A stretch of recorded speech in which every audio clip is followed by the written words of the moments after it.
Oh my god, I figured out how to get it to start recording. But hi, you guys, and thank you for watching my channel.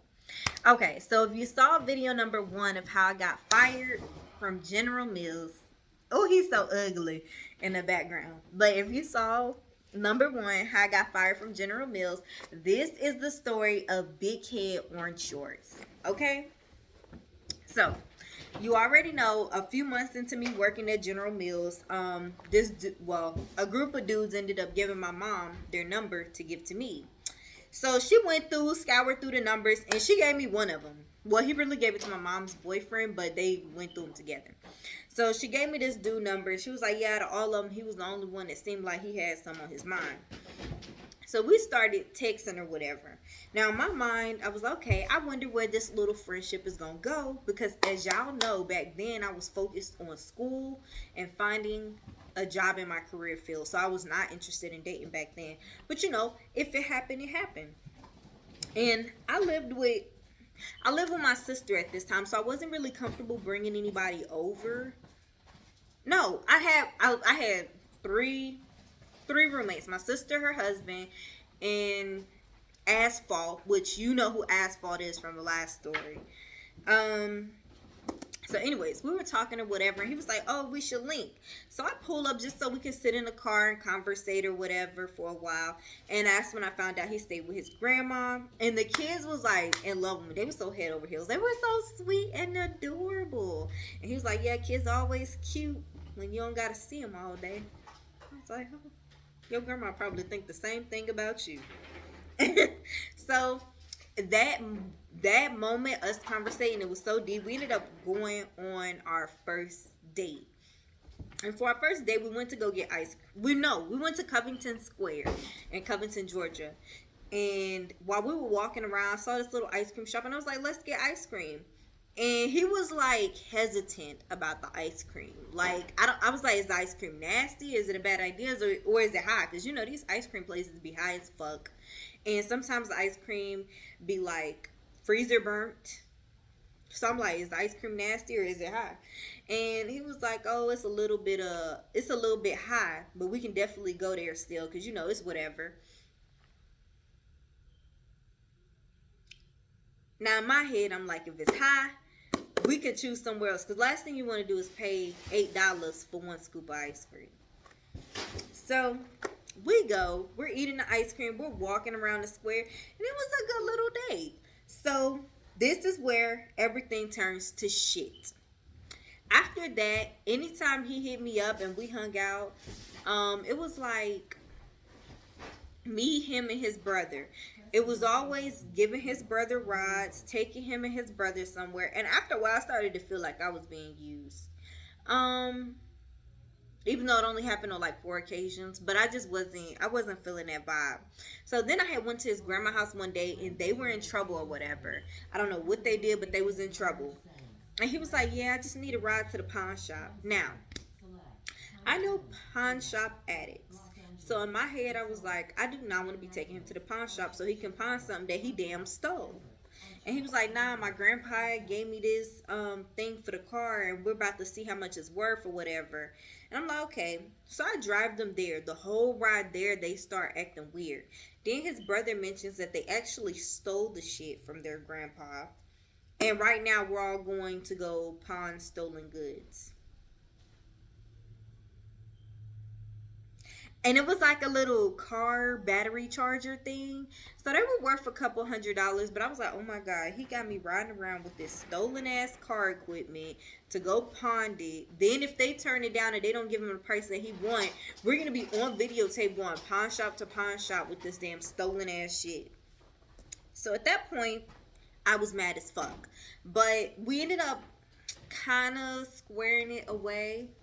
And he was like, "I'm gonna make it up to you. I'm gonna make it up to you. I'm gonna take you out where you wanna go, where you wanna go." I was like, "I wanna go skating." And then I found out at work that the skating ring in that area was a little bit not for amateurs, like twerk cities, splits, and I was ass. Like I could not skate. I hadn't skated in 4 years at that time. So I was like, okay. So when we linked up and I picked him up, I was like, "Okay, we're gonna need to go somewhere else. I'd rather go out to eat." And I was dressed really nice. So I was like, yeah, we're going to need to go out to eat. He was like, okay, well, what do you got to taste for? I was like, I want seafood. And he was like, oh, okay, well, we can go get seafood. I'm like, all right, all right. So we go to this crab shack, right? And we're just eating, talking, having a good old time. And then the lady's like, are y'all ready for y'all check? I was like, yeah, we ready. And she was like, will it be one check or two? And he was like, oh, one is fine, one is fine. So she comes back with the check, and she comes back in like 15 minutes later, and she's like, hey, I'm ready. Do y'all have y'all form of payment? And all of a sudden, he pulls out this little wad of dollars. And he's counting the damn dollars like 5, 6 times. It's only a little bit of dollars. So I'm not really understanding why he's counting it over and over and over and over. Even I know, and she know by now, that it's only like $9. The meal was like 50 $60, somewhere in there. And the lady was like, do y'all not have enough money? And I was like, it's okay, ma'am. Just split the ticket into two. I can pay for myself. And so she comes back with the two tickets for me to pay for myself. And I give her my card and a receipt so I could pay for me. At that point, I'm mad. I'm not going to lie to you. I was mad because I was like, you should never be too embarrassed to say, hey, I don't have enough money for that. We could have went to McDonald's. Or we could have went and got a 4 for $4 if all you had was $9. So as I hand her my card to pay for mine, he was like, hold up. I'm a little short on mine. I was like, how do you know how much money is in your pocket and you still get more food than the amount of dollars you got in your pocket? Like, at least if you knew you only had $9, you could have made sure at least that your meal was $9 or less. They had plenty of cheap stuff on the menu. They had like little jerk burgers and stuff.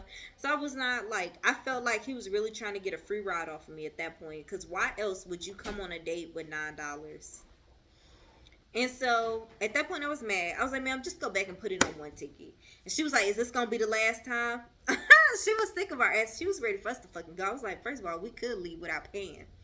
But, so she goes back. She puts it all on one ticket. I was like, give me the $9.